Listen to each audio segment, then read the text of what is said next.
بسم اللہ الرحمن الرحیم الحمدللہ رب العالمین والصلاة والسلام علی سید الانبیاء والمرسلین۔ 30 جولائی بروز اتوار سینٹ آف پاکستان کا سیاہ ترین دن ٹھہرا،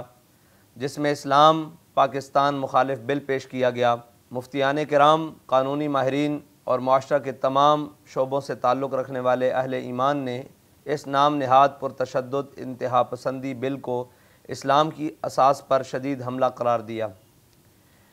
کفر کے ایجنڈے کی تکمیل کی خاطر اسلام کو پرتشدد انتہا پسندی سے جوڑ دیا گیا، شہریوں کے بنیادی حقوق پامال کیے گئے، انسانی حقوق کی سنگین خلاف ورزی کی گئی، آزادی اظہار رائے پر قدغن لگائی گئی، میڈیا کا گلا گھونٹ دیا گیا، انفرادی اور نجی زندگی کی جاسوسی اور عزتوں کو اچھالنے کے لیے بھیانک منصوبہ بنایا گیا۔ یہ وہ بل ہے جس بل کو چھٹی والے دن عجلت میں پیش کیا گیا،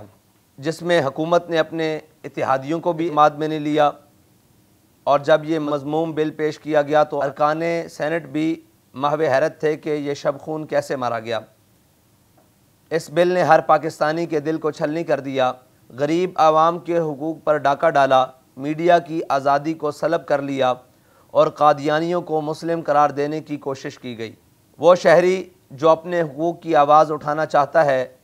اس حق کو یہ بل انتہا پسندی، افراتفری اور شر انگیزی کہتا ہے۔ جو شخص اپنے حقوق کی آواز بلند کرے یا کسی بھی معاملات میں حکومت کے خلاف بات کرے تو اس کی نجی زندگی کو تباہ کرنے کے لیے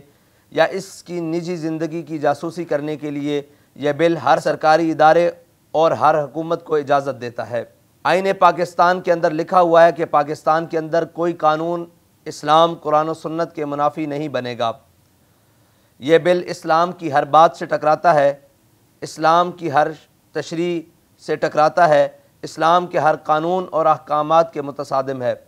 امام الانبیاء حضور پرنور شافع یوم النشور صلی اللہ تعالیٰ علیہ وسلم کے ہر فرمان سے ٹکراتا ہے، تو یہ بل صاف ظاہر ہے کہ شریعت کے بھی متصادم ہے، اسلام کے متصادم ہے اور آئین پاکستان کے بھی متصادم ہے۔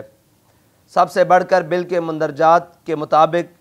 دین، شاعر اسلام، مقدسات اسلام اور ختم نبوت کی توہین اور کھلم کھلا گستاخی کرنے والے کو نہ مجرم سمجھا جائے گا اور نہ ہی دائرہ اسلام سے خارج۔ قرآن و سنت کے مطابق 73 کے آئین میں مسلمان کی تعریف کو بھی بدل دیا گیا، چنانچہ قادیانی اور گستاخان مقدسات اسلام کو بھی مسلمان کہنے کی مذموم جسارت کی گئی۔ نیز 295 کے قانون کو عملاً غیر مؤثر قرار دینے کی بھرپور ناکام کوشش کی گئی۔ اسلامی فکر کی آبیاری کرنے والے مدارس اسلامیہ کے نقوش کو مٹانے کے مذموم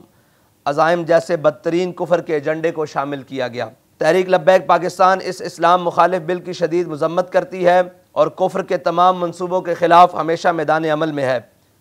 اور تحفظ اسلام، تحفظ ختم نبوت، تحفظ ناموس رسالت اور تحفظ نظریہ پاکستان، بقائے پاکستان اور حقوق عوام کے لیے ہمیشہ میدان عمل میں رہے گی۔ تحریک لبیک پاکستان ہر اس کردار کو بے نقاب کرے گی جس نے یہ بل پیش کیا یا جس کی خواہش پر پیش کیا گیا یا جو اس پر خاموش تماشائی یا خاموش حامی رہے۔ انشاءاللہ تحریک لبیک پاکستان اس کو بے نقاب کر کے عوام کے سامنے لائے گی۔ اس بل کے ظاہری و پوشیدہ کرداروں کو اور کفر کے اعلی کاروں کو یہ پیغام دینا چاہتے ہیں کہ انشاءاللہ اسلامیان پاکستان تحفظ اسلام کے لیے، تحفظ پاکستان کے لیے اور حقوق عوام کے لیے اپنے آخری خون کے قطرے تک قربانی دینے کے لیے تیار ہیں، اور اگر کسی بھی غیر ملکی ایجنٹ کو اور کسی بھی غیر ملکی اشارے پر چلنے والے کو یہ غلط فہمی ہے کہ پاکستان کے اندر اسلام کی اساس کو مٹا دیا جائے گا یا پاکستان کے آئین کو ختم کر دیا جائے گا یا جس مقصد کے لیے پاکستان کو بنایا گیا یا جس مقصد کے لیے پاکستان لیا گیا اس کو ختم کر دیا جائے گا، یہ اس کی ایک خام خیالی ہے۔ انشاءاللہ جب تک پاکستان میں امام الانبیاء صلی اللہ تعالیٰ علیہ وسلم کے عشاق بستے ہیں اور اپنے وطن سے محبت کرنے والے پاکستانی رہتے ہیں، اس آخری سانس تک تحفظ اسلام کے لیے، تحفظ پاکستان کے لیے اور عوام کے حقوق کے لیے انشاءاللہ میدان عمل میں رہیں گے. لبیک یا رسول اللہ لبیک، لبیک لبیک یا رسول اللہ لبیک، لبیک